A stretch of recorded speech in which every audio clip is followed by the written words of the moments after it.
You see this? Yeah, I see very small. You see this? They lined up now, both of them.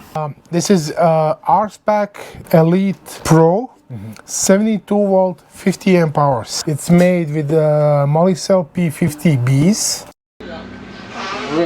Rim. See? Whole rim still.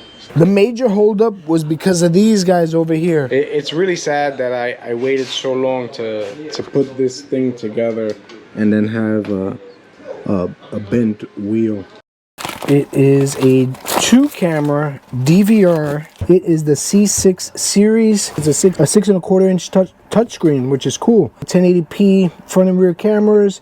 So this is J Drip's new seats, and this is his new enclosure. He has new light. Oh, it is in a box. Has new light. Has new horn. Box at the bottom now installed. We got a key ignition and a new display from. So what is up, guys and girls? I am Mr. E from NYC, and if you are new to the channel, I want to welcome you. I am good friends with the guys over at Powerful Lithium, and in today's video we will be introducing you to a couple new products that are coming out, as well as I will give you an update on my upgrade, the Spark CycleWorks Bandit. We will also be going over some science that is involved in putting an upgraded e-bike together. So without any further ado, let us get into this one.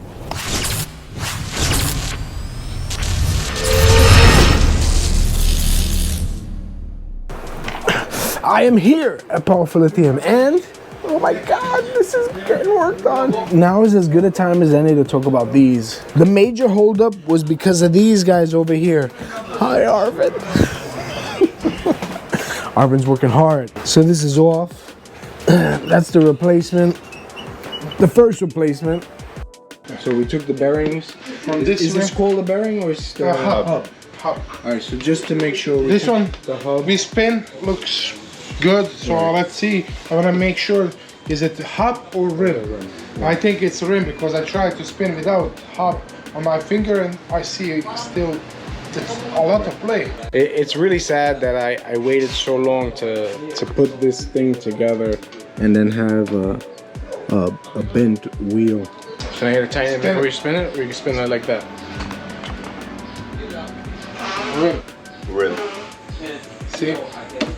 Whole rim still. Still rim. Whole rim.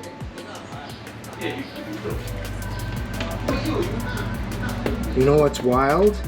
Is that the hub is straight. Look at the disc. The disc is straight. The disc is straight. Yeah. It's the rim. All right, so what do? We quickly reached out to the company and we paid to ship it back. He quickly made a replacement and then he sent me this video over here showing me that the wheel was straight and he shipped it back. The only thing that I would have done differently is I would have mounted it on a fork or a stable surface so that you can clearly see that it was straight. He handheld it, spinned it, and sent it over. It looked good enough to me, so as soon as I got it, I sent it out for paint, and when we mounted the tire and put it back on, this is what it looked like. Alright, my mistake for not checking. I wanted this project completed. I had waited long enough. You can clearly see that it is not straight, and unfortunately I reached out to the company and the company told me that maybe when it was powder coated that the heat bent the wheel, that when the tire was mounted that they must have bent the wheel. So I reached out to a few different powder coaters and I am told that powder coating uses heat. And the heat that they use is about 400 degrees. Aluminum bends at about 700 degrees. So it couldn't have been the powder coating. And I also reached out to a few motorcycle tire installers, and I am told that the equipment that the tire installers use does not bend the wheel. So I reached out a second time, and this was in December, and I have still not heard back from the company. So what did I do? I reached out to my friends at Powerful Lithium and we sought a different solution. These were repaired, and I'll show you a little bit about how they were repaired. All right, there is a service center in the area that does what I believe is called a late alignment. and they can determine whether or not, or where specifically, the rim is out of alignment. In this case, it was trimmed where you'll notice the areas were uneven. And shout out to these guys for getting the wheel straight, the way it should have been from this wheel company. The wheels have been repaired and I'm on my way to go pick them up now, but it's a damn shame to spend almost $1,000 per wheel to have them repaired. And the repair wasn't free, nor was it cheap. But now it's off to get painted. All right, so some work was done to the wheel to get it straight. All right, so now it's got to go out for paint. Taking it to Carlos now. Again? Carlos, I'm so sorry. I know this is the third time, but if you guys don't mind, can we repaint this? Yeah, but what happened? So apparently the wheel needed some type of repair because it's not straight. When the wheel is on the bike and you spin the wheel, you'll notice that the wheel goes like this. Wobble. Yes, it wobbles. So I see they shaved all this. yes, V has somebody that he leaned on, and they came up with some sort of a solution. A lot of the wheel has been shaved off. They machined it down. Yes. They machined it down here too. Yes, yes they did. All around. And unfortunately, They shaved it all down. it needs to get painted again, but it supposedly it's straight now. The one thing is, look, the powder never chipped when they machined it. I see that. So the powder didn't delaminate. It stuck in there, or they ran where they shaved it all. Yeah, the small edge. Like yeah, even on the edge. See, it didn't continue to chip or anything. It never chipped. It didn't flake off. That's good. See, even here. So that means that the That powder. means you did a good job. So this is nice to see also, because then we can, like, that's an actual test of chipping and Durability? it's called durability, yeah, or eggshelling, because usually if it's a bad powder coat job, once you crack or cut into the powder, you can chip it. You can delaminate it. There's no proper adhesion. And we'll even do this to show you. So I'm gonna scratch it. See? So if it wasn't bonded on, it should start peeling. But you didn't. You just scratched it. But no, yeah, see, don't worry. But see that's also to show you like what happens when you scratch it. Yeah, it's pretty. You know, or strong. another little test. I don't want to hit it, but you can hit it. See the impact. Maybe you could hit it lightly with it. Hold on. Can we hit it here? You're not gonna see it, you know.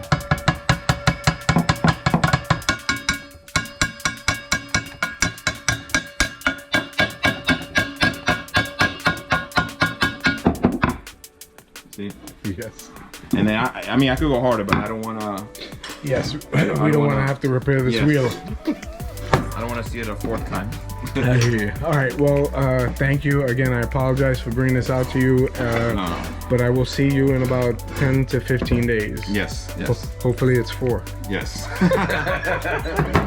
V mentioned something to me and I couldn't get around to getting like a real fine sandpaper. I don't know if you, when you guys paint, if you sand at all, or if you have any, you think that the ripple will come out? No, this ripple's deep. That's not gonna. depends on the color. What about with like sandpaper? I mean, like sanding it down? But this is a little. Because it's a lot. you're gonna see it all. All this you're gonna I see. mean, it also depends on the color. To be honest. color and what color combination we use. Because like, see, this is cast steel. Can I see it, or, Yeah. or is it can't come down? Yeah, it can come down, but it's cast, but so it's cast, so meaning that it's very Texture. porous texture, Right. and it's so and that's been already rusted, really in bad shape. This was from he had a faulty caliper, so we redid it for him. But So it's gone through its paces. Well, from far it looks good, but when you get close to it, you can see, like you said, the ridges, the ripples, the or imperfections. the texture of the cast. But this is also my point of showing you this. It covers. We use primer powder on this, so Well, actually, no, it has a clear on it, so it's. It has primer, clear, a color, and then Yeah. clear. So this is a 3-stage color. So it's still smooth and protected, but these are really rough when you see them raw. Yeah. Because you know they're not smooth out, and we don't smooth them out. That's just overkill for that. Nice. It's a damn shame because polish would have been nice, and originally that was my intention. But because of the circumstances, I can't do it. Yeah, you got But it's okay. I'm all right with that. All right, so the wheel is off. Yeah, you are sweating. I heard that. I got here a little bit too late. But all right, so the back wheel is off, right? Yeah. So the rim was not straight. The rim was going like this. On the front wheel, that was really not straight. So V has a friend that fixes wheels. There was a fee involved, but the rear wheel and the front wheel have been repaired. So this is the front wheel. Unfortunately, this is the third time that this was painted. They painted the front wheel 3 times, the rear wheel was painted 2 times, and it appears that this machine is finally gonna be on the road. But that was the major delay with these wheels over here. This is the FR1. What's the FR1 getting done? I know what mine's getting done, but Done over the FR1. what'd you guys do to it? I see a step down. Check where his controller is now. Holy shit, I see it now. Is it in a box? He has new light. Oh, it is in a box. Has new light. Has new horn. Box at the bottom now installed. All right, so it's no longer charged. It's running off the bike. Yeah, still on top. Charge one, but he will remove. And we will add one more. Add one Another more. light? But for now, has much better situation than before. I see you got a new seat. All right, so check this out. That is really cool. So I like the, what is that, for the headlight? Yeah. Very nice. Mr. S from Bayonne. We got a key ignition and a new display from Social. No, this is not social display. This is display that we starting with selling them. On your website? Are they on there now? I don't think so now, but I think today or tomorrow they're gonna be on. And those displays are compatible with FarDrivers. only FarDrivers? Social? We know, well, probably with Social too, but FarDriver for sure. For sure. Okay. All right. So what do we have here? What does this show? I see Battery. miles per hour. Yes. Battery percentage. Mods. Which mod? This Modes. I is see 3. 2, 1, Oh, do that again, because the angle. 3. Yeah. And then on the right hand side. Showing you voltage. Okay. Speed. Pretty much everything what you need to have. Right. Looks good, and it's nice looking too. It's small, so it doesn't take up too much real estate on your handlebars. That's what I like with this one. I like It's it not too. like the other ones. Big one. But I like mine. Mine is nice It's also, good, but it looks a little sleeker. Sometimes That one's smaller, when you right? have no room. This one is perfect. Yeah. Just keep in mind that this is like a BMX style handlebar, and it fits perfectly. Look at that. That's just level 1. Let's go level 3. Damn.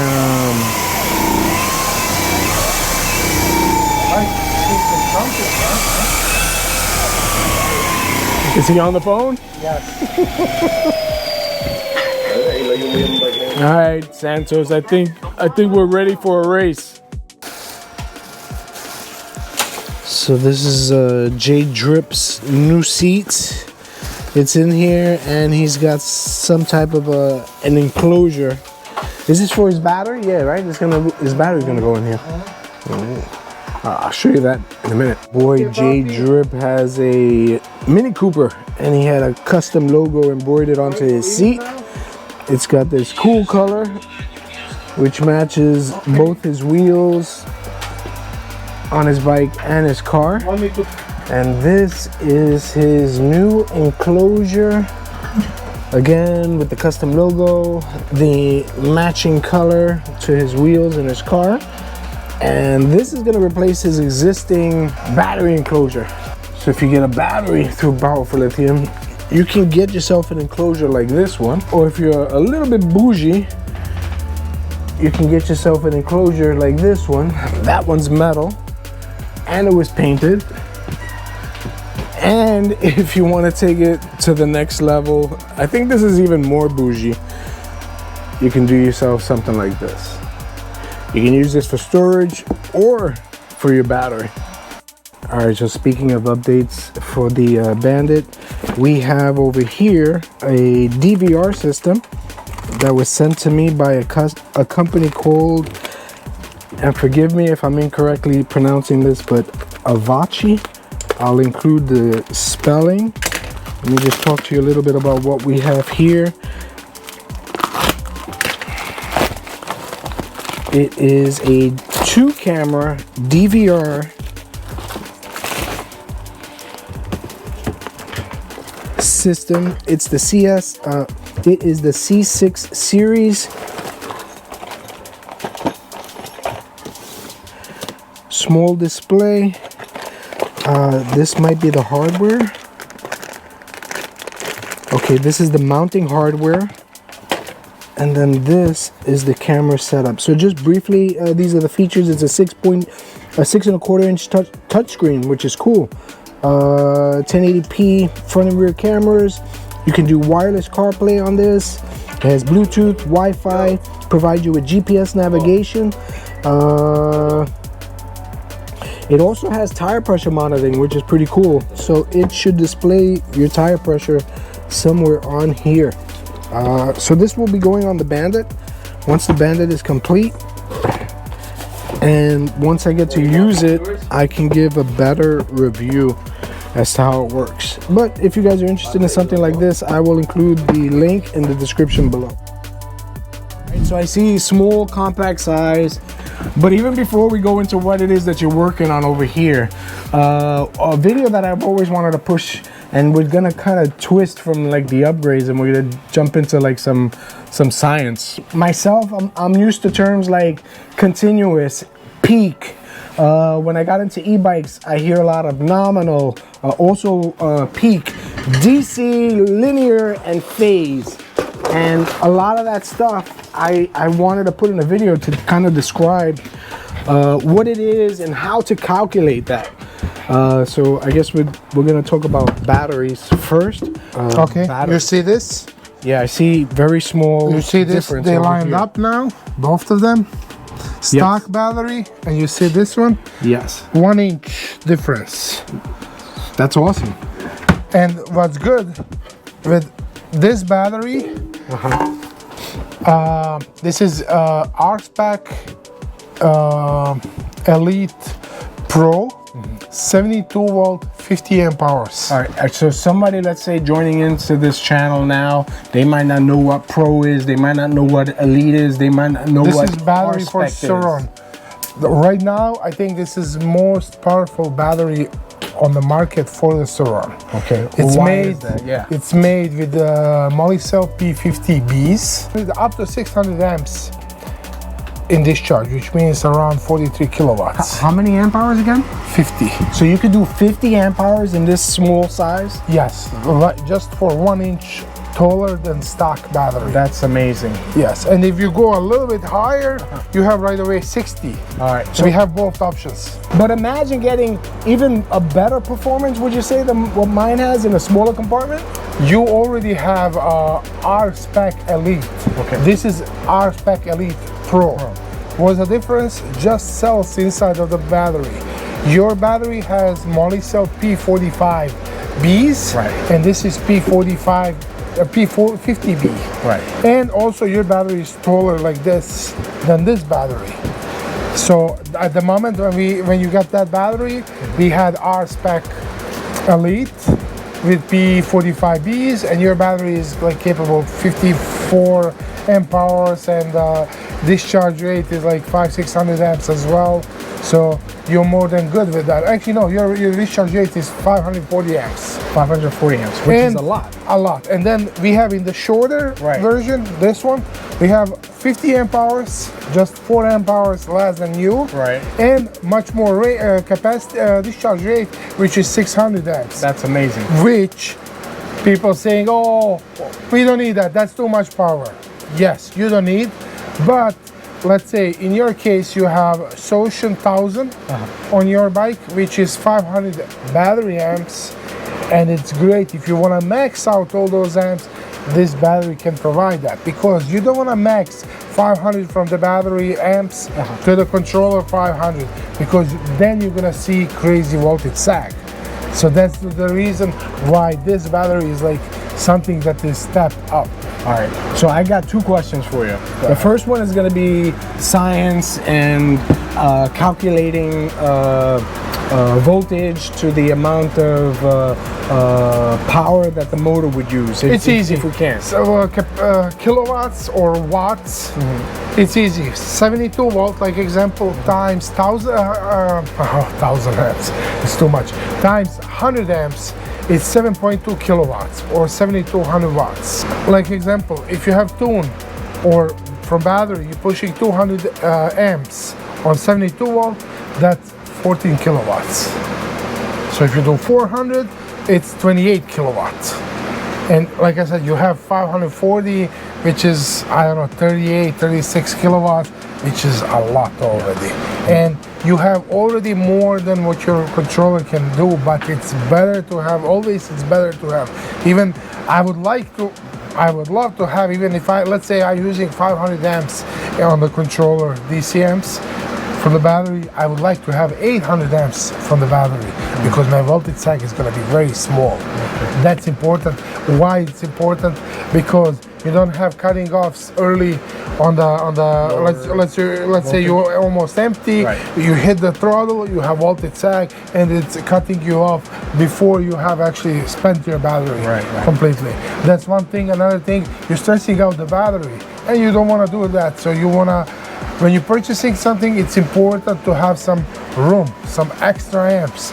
So I've seen so many times people saying, oh, you know, I have controller 100 amps and I'm gonna pair with the battery 100 amps. That's wrong. Completely, totally wrong. That's same like, let's say you have a person who can lift up 100 pounds and you pushing and forcing that person to carry 100 pounds now 100 yards. It's gonna be crazy. That person is gonna be tired very soon. Same thing happening with the battery. So you don't wanna match controller amps and battery amps. You want to have always more battery amps. If you can have double, even better. 2.5 times, even greater. So it's very important to have more room from the battery. On that way, you're not stressing the battery, less chances for the fires, less chances that battery will die after like 6-7 months. So that's why it's very important to have right power from the battery. Okay, so that's also, remember we did a controller video and you were able to match. So this battery now, any of these controllers, like for any of those bikes, supporting without any issues. Okay, awesome. It's super easy. Like that's our goal. Actually, we wanted to have this battery like a year ago, but price on those cells is crazy. Even now it's crazy. Now I see people complaining, I don't know how much is this battery, I'm not sure now on the website, but you know, they're complaining it's expensive. It's yes, but this battery you buy now has 3,000 cycles life. That's important. Which means something like this for myself, because I'm not riding every single day, this battery, I'm gonna die before this battery dies. I remember we did a 1,000 cycle comparison, and I think if they rode it every day, it's fully like 3 years. Yeah, like 3 years. So imagine if you do it now three times, maybe 9 years. We also touched on controllers. Me personally, I've been locked out of my controller, but I completely understand. I'm not skilled at tuning or anything like that. So speaking of controllers, yes, let's talk. Right, like 5 days ago, customer came and picked it up his bike. He even didn't test bike. First thing was he asked, how am I gonna connect on my controller? Okay, what you gonna do there? I don't know. So why you need to connect? Exactly. Can't they do damage if they do something wrong? Of course. So it's a good idea. If you weren't and I hate to say this, like knowledgeable to put the bike together, then why would you mess with the tuning? But something along those lines. Every time, our customer who we build bike, and customer wanna have some changes on his tune, we always change that tune without of charge. So I'm giving you myself, or this company giving themselves to you, serving to you, because you are our customer. Why you need to mess with that? Okay, I understand you wanna learn, no problem. But you just got upgraded bike fully, and you have great range, great speed, much better than before, great torque. And you came to pick up bike and you didn't even try the bike, and you asking again, like, what's the app, how I connect there? Right. And I ask you, do you know what to change there? No, but I will figure it out. Trust me, you're not gonna figure it out that easy. I want you to enjoy your bike. You paid a lot of parts. You purchased, we made for you, we installed for you everything, make it sure that works, everything good. You're gonna test it out. If you have any needs, you want a more torque, more speed, less torque, whatever, we adjust that. Okay, and I always say to our customer, go ride. You ride for like maybe 10 days, 15 days, month. You feel that you need adjustment, send us email. We will help you to adjust that tone, even more, less, whatever you need. Oh, so you'll do that over the phone? Absolutely. Oh, that's For our existing customers, we do that. For someone purchased somewhere something and ask us to do, we have no time to spend on that. I'm sorry. But for our customers, you make time. Always. 100%. Always. I did say I had 2 questions before. So the second question would be, when you build one, can I try it in my bike? I don't know, the customer's gonna like it. All right, so if you're that next person that's having your battery built, reach out to Johnny and give him approval. All right, Pete, like always, thank you so much for your time. Like, share, and subscribe. My okay? man, my man. So there you have it, another episode jam-packed with some useful information and an explanation as to why the Spark CycleWorks Bandit upgrade has been taking so long. And if you're in the market for a Powerful Lithium R-Spec Elite Pro battery, the one that we mentioned in this video, and are willing to let me give it a go, reach out to me. I am super excited for that build, and I am eager to give that battery a try. And with that, I will end this one here. I am on my way to work. If you guys enjoyed this video, don't hesitate. Smash the like button, leave a comment, I get back to everybody. And if you want to, please subscribe. So until the next video, peace out everybody.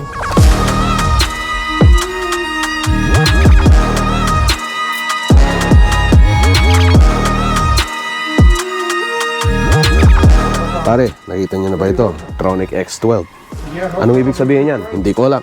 Bago ito eh. Kayo magtanong. Bumili kayo. Controller yan, ano ka ba? I need a transporter. Translator. Wala dito. This is the new Tontonic. 12 12 cylinder.